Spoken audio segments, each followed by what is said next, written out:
बिस्मिल्लाहिर्रहमानिर्रहीम। मैं आसिम मुमताज़ आज के इस लेक्चर में आपको खुशामदीद कहता हूँ। बच्चों, आज के इस लेक्चर में हमने जिस टॉपिक को स्टडी करना है वो है इलेक्ट्रिक फ्लक्स। बच्चों, ये जो इलेक्ट्रिक फ्लक्स है ये लैटिन लैंग्वेज का एक वर्ड है और उसका मीनिंग है टू फ्लो। यानी फ्लक्स का मीनिंग क्या है? To flow. और ये लैटिन लैंग्वेज का वर्ड है। और किस चीज़ का फ्लो? इलेक्ट्रिक फील्ड लाइन के फ्लो को हम क्या बोलेंगे? इलेक्ट्रिक फ्लक्स कहेंगे। इलेक्ट्रोस्टैटिकली हम इसको कैसे डिफाइन करेंगे वो डेफिनेशन देख लेते हैं। बच्चों, हम कोई क्या करेंगे, कोई यूनिट एरिया लेंगे। ये सपोज के मैंने कोई यूनिट एरिया कंसिडर कर लिया। अब इस यूनिट एरिया में से इलेक्ट्रिक फील्ड लाइन पास हो रही है। अब इस यूनिट एरिया में से जितनी इलेक्ट्रिक फील्ड लाइन पास होंगी वो इस यूनिट एरिया का फ्लक्स कहलाएगा। तो हम इसको डिफाइन कैसे करेंगे? कुछ इस तरह से डिफाइन करेंगे, the number of electric field lines passing through a certain element of an area is called electric flux। यानी क्या किया है हमने? कोई एरिया लिया है, यूनिट एरिया, और एरिया में से फील्ड लाइन पास हो रही है। उस एरिया में से जितनी फील्ड लाइन पास होंगी वो इस एरिया का क्या कहलाएगा? इलेक्ट्रिक फ्लक्स कहलाएगा। और इस इलेक्ट्रिक फ्लक्स को हम डिनोट करते हैं फाई ई से। It is denoted by phi E. Phi mean flux और E mean electric.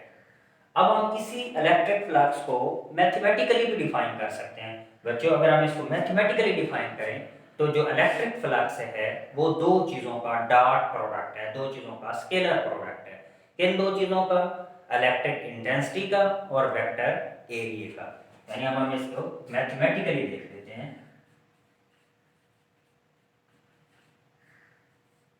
The dot product of, दो चीजों का हमने प्रोडक्ट लिया, डॉट प्रोडक्ट लिया। The dot product of electric intensity and vector area is called the electric flux. दो चीजों का डॉट प्रोडक्ट हमने लिया है, एक इलेक्ट्रिक इंटेंसिटी को लिया है और एक वेक्टर एरिया को लिया है। अगर हम इसको मैथमेटिकली डिनोट करें तो बच्चों कुछ इस तरह से करेंगे। फ्लक्स को हमने पढ़ा था फाई ई से।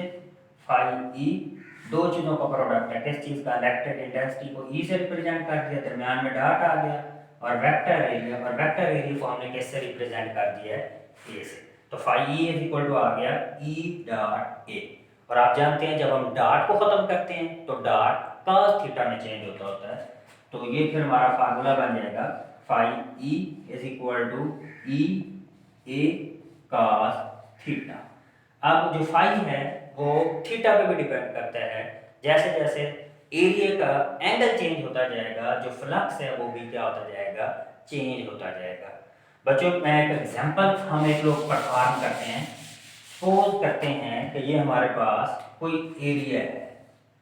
अब इस एरिया में से क्या हो रहा है कि फील्ड लाइन पास हो रही है। सपोज के इस एरिया में से ये इलेक्ट्रिक फील्ड लाइन पास हो रही है। अब हम क्या करते हैं, एक और एरिया भी कंसीडर कर लेते हैं। सपोज के ये कोई हमने सेकंड एरिया कंसीडर कर लिया जिसको मैंने रेड से रिप्रेजेंट किया है। तो ये हमारे पास एरिया ए आ गया और ये हमारे पास एरिया बी आ गया। क्या आप लोग ये बता सकते हैं कि किस एरिया का फ्लक्स ज्यादा है? देखो, आपको कैसे पता चलेगा? जिस एरिया में फील्ड लाइन ज्यादा पास हो रही होंगी। अगर हम एरिया ए को देखें तो 1 2 3 4 एरिया ए में से 4 लाइन पास हो रही है, इसका फ्लक्स 4 है। एरिया बी में से 1 2 3 इस एरिया में से 3 लाइन पास हो रही है तो इसका फ्लक्स 3 है। तो एरिया ए का फ्लक्स एरिया बी से क्या है, ज्यादा है। अब हम वो फैक्टर देख लेते हैं बच्चों जिनके ऊपर फ्लक्स डिपेंड करता है। Factor upon which flux depend, factor upon which flux depend. देखो बच्चों, तीन फैक्टर्स पे फ्लक्स डिपेंड करता है। पहला जो फैक्टर है वो ये है, number of field line passing per unit area, कि पर यूनिट एरिया में से कितनी फील्ड लाइन पास हो रही है। अगर फील्ड लाइन ज्यादा होंगी फ्लक्स ज्यादा होगा, फील्ड लाइन कम होंगी फ्लक्स कम होगा। तो पहला कि यूनिट एरिया में से कितनी नंबर ऑफ फील्ड लाइन पास हो रही है, तो नंबर ऑफ फील्ड लाइन पे डिपेंड कर रहा है। दूसरा सरफेस एरिया, कि हमने जो एरिया लिया है वो कितना है। अगर एरिया ज्यादा होगा तो उसमें से फील्ड लाइन भी ज्यादा पास होगी, एरिया कम होगा तो उसमें से फील्ड लाइन भी कम पास होंगी। और नंबर 3 पे बच्चों जो है वो है orientation, orientation of the surface area, कि हमने जो सरफेस एरिया लिया है वो कैसे है, वो पैरेलल है फील्ड लाइन के या परपेंडिकुलर है या कोई और एंगल बना रहा है। तो जैसे जैसे एंगल चेंज होता जाएगा तो उसके जो फ्लक्स है वो भी साथ के साथ क्या होता जाएगा, चेंज होता जाएगा। बच्चों यहाँ पे हमने दो टर्म पढ़ी हैं, एक पढ़ा है एरिया और एक पढ़ा है वेक्टर एरिया। पहले हम इनमें डिफरेंस देख लेते हैं कि एरिया और वेक्टर एरिया में क्या डिफरेंस है।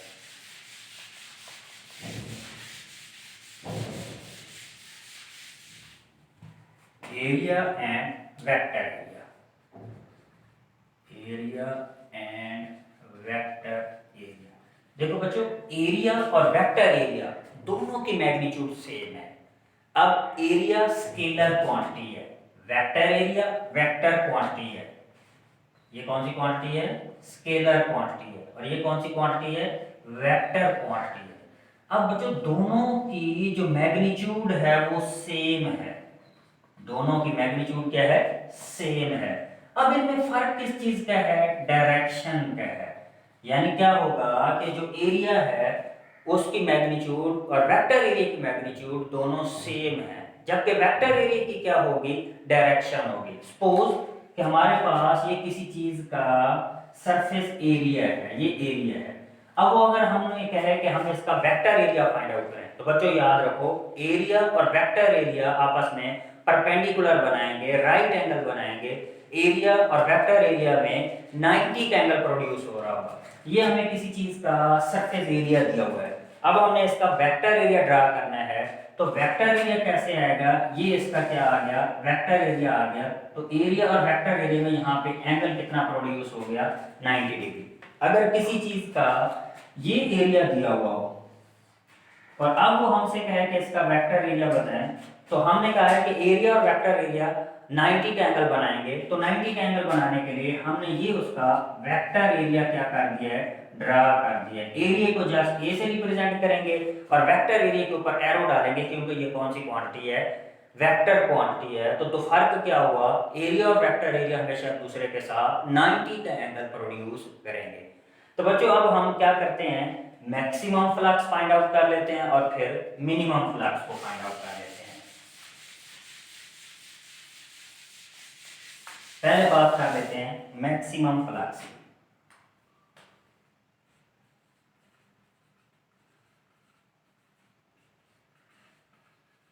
मैक्सिमम फ्लक्स बच्चों, ये हमारे पास सरफेस एरिया आ गया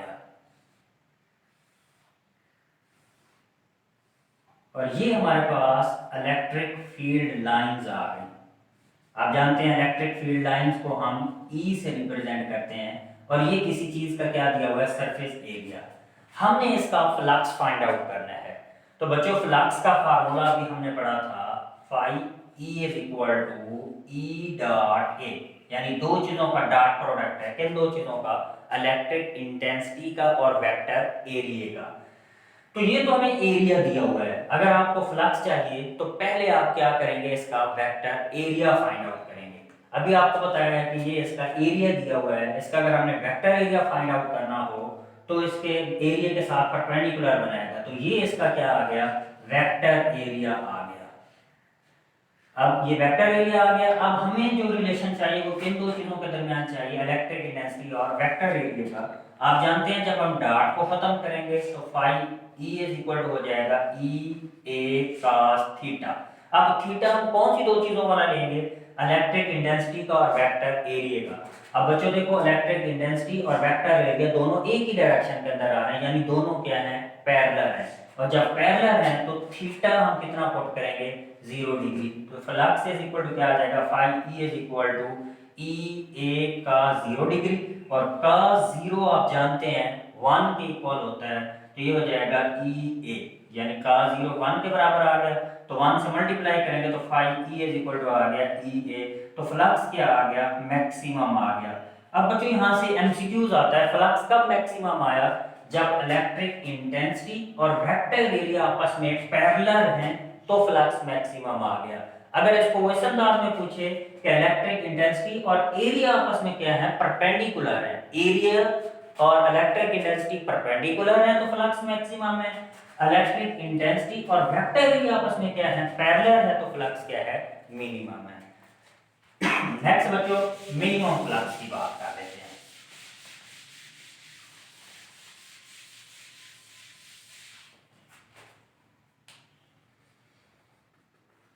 मिनिमम फ्लक्स, ये हमारे पास कोई एरिया आ गया, सरफेस एरिया, और ये उसमें से number of electric field line pass out हो रही है, इलेक्ट्रिक फील्ड लाइन आ गई, ये एरिया आ गया। फ्लक्स का फार्मूला आप पढ़ते आ रहे हैं, फाई ई इज इक्वल होता है ई डॉट ए, डॉट को खत्म करेंगे तो ये हो जाएगा ई ए cos थीटा। अब आपको जो रिलेशन चाहिए वो इलेक्ट्रिक इंटेंसिटी और वेक्टर एरिया का चाहिए। ये हमारे पास रिलेशन आ रहा है एरिया और इलेक्ट्रिक इंटेंसिटी का, तो पहले इसका वेक्टर एरिया ड्रा करें। इसका जो वेक्टर एरिया है ये पैरेलल है, तो ये इसका वेक्टर एरिया आ जाएगा। अब आपको जो रिलेशन ड्रा हमने यहाँ पे एंगल जो लेना है वो किन दो चीजों के दरमियान लेना है, इलेक्ट्रिक इंटेंसिटी का और वेक्टर एरिया का। अब वेक्टर एरिया और इलेक्ट्रिक इंटेंसिटी को देखें तो ये आपस में परपेंडिकुलर है। जब परपेंडिकुलर है तो इनमें जो एंगल प्रोड्यूस हो रहा है, जो थीटा प्रोड्यूस हो रहा है, वो कितना प्रोड्यूस हो रहा है, 90 डिग्री। तो फिर हम जा रहा है ये जो सॉल्व करेंगे इस इक्वेशन को, तो E is equal to cos E A cos 90, और cos 90 आप जानते हैं 0 होता है, तो E A इंटू 0, तो फाई E की वैल्यू किस चीज के बराबर आ गई, 0 के बराबर आ गई। तो फ्लक्स कब मिनिमम आया, जब इलेक्ट्रिक इंटेंसिटी और वेक्टर एरिया आपस में परपेंडिकुलर है। या दूसरी कंडीशन, फ्लक्स कब मिनिमम आया, जब इलेक्ट्रिक इंटेंसिटी और एरिया आपस में क्या है, पैरेलल है। ये तो दो कंडीशन थी। एक दफा हमने फ्लक्स को क्या किया, इलेक्ट्रिक इंटेंसिटी और फील्ड लाइन को आपस में परपेंडिकुलर ले लिया वेक्टर एरिया को, और एक दफा हमने क्या ले लिया, परपेंडिकुलर ले लिया। एक दफा पैरेलल, एक दफा परपेंडिकुलर। अब हम देखते हैं कि जब जो एरिया है वो फील्ड लाइन के साथ ना पैरेलल बना हो ना परपेंडिकुलर हो, लेकिन कोई ना कोई एंगल प्रोड्यूस हो रहा हो, उसका अगर हमने एंगल फाइंड आउट करना हो, फ्लक्स फाइंड आउट करना हो, तो वो कैसे फाइंड आउट करेंगे, तो फ्लक्स देख लेते हैं। व्हेन सरफेस एरिया, केस 3 आ गया, पहले केस में मैक्सिमम, दूसरे केस में मिनिमम, केस 3 में when surface area make an angle theta with field line, with electric field line, electric field lines। अब ये कुछ इस तरह से होगा, ये हमारे पास कोई एरिया है। अब हमने क्या करना है कि इसका फ्लक्स फाइंड आउट करना है, तो आप क्या करें कि प्रोजेक्शन ड्रा करते हैं।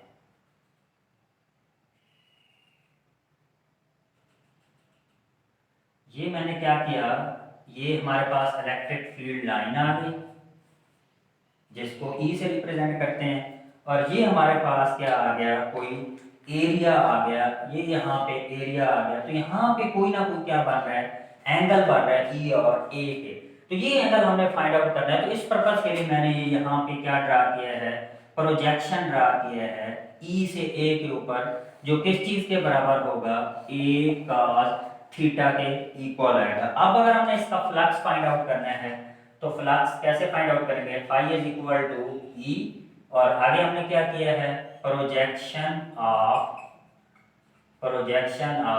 ए ऑन ई। तो इसको मैथमेटिकली कैसे लिखेंगे, फाई ई इनटू ई, और प्रोजेक्शन ऑफ ए ऑन ई इसको हमने रिप्रेजेंट किया है ए cos थीटा से। इनको मल्टीप्लाई करेंगे तो phi E is equal to क्या हो जाएगा, ए ई cos थीटा। तो इस तरह हम इसका क्या फाइंड आउट कर सकते हैं, फ्लक्स फाइंड आउट कर सकते हैं। अब हम इस फ्लक्स का यूनिट देख लेते हैं। देखो बच्चों, अभी आपने फार्मूला पढ़ा फ्लक्स का, phi E is equal to E A, E dot A या ई ए। अब ई इलेक्ट्रिक इंटेंसिटी है। लास्ट टॉपिक में हमने इलेक्ट्रिक इंटेंसिटी का यूनिट पढ़ा था, होता है न्यूटन पर कूलम, या आप यूं लिख सकते हैं ई जो है वो किस चीज के बराबर होता है, एफ ओवर क्यू के, और एफ का यूनिट न्यूटन, चार्ज का यूनिट क्या होता है, कूलम, और ऊपर जाकर क्या हो जाएगा, पर कूलम। तो इलेक्ट्रिक इंटेंसिटी का यूनिट आ गया न्यूटन पर कूलम, और एरिया का यूनिट क्या होता है, मीटर स्क्वायर। तो फ्लक्स का यूनिट क्या आ गया, न्यूटन पर कूलम मीटर स्क्वायर। अब ये कौन सी क्वांटिटी है, आपने देखा कि ये दो चीजों का डॉट प्रोडक्ट था, तो फिर ये कौन सी क्वांटिटी है, it is a scalar quantity, यानी फ्लक्स कौन सी क्वांटिटी है, स्केलर क्वांटिटी है। अब सपोज के हमारे पास एक एरिया दिया हुआ है, इस एरिया में से फील्ड लाइन पास हो रही है। सपोज के ये जो एरिया दिया हुआ है, यूनिट एरिया, इसकी जो लेंथ है वो 1 मीटर के इक्वल है, और इसमें से ये फील्ड लाइन पास हो रही है। सपोज के इसमें से 4 फील्ड लाइन पास हो रही हैं, तो हम इसका फ्लक्स फाइंड आउट करना चाहते हैं। तो फ्लक्स का formula phi E is equal to है ई ए। अब E number of field line कितनी है, 4, एरिया कितना है 1 मीटर। अब हम इसमें वैल्यूज पुट करें तो phi E is equal to क्या आ जाएगा, 4 इंटू 1, यानी क्या आ जाएगा 4 न्यूटन पर coulomb per metre square, metre square. ये हमारे पास क्या आ गया, इस एरिया का फ्लक्स आ गया। आई होप आप लोग इस टॉपिक को अंडरस्टैंड कर गए होंगे। अगर आपको कोई प्रॉब्लम आ रहा है तो कमेंट बॉक्स में आप कमेंट्स करके उस क्वेश्चन का आंसर फाइंड आउट करवा सकते हैं। अल्लाह हाफिज़।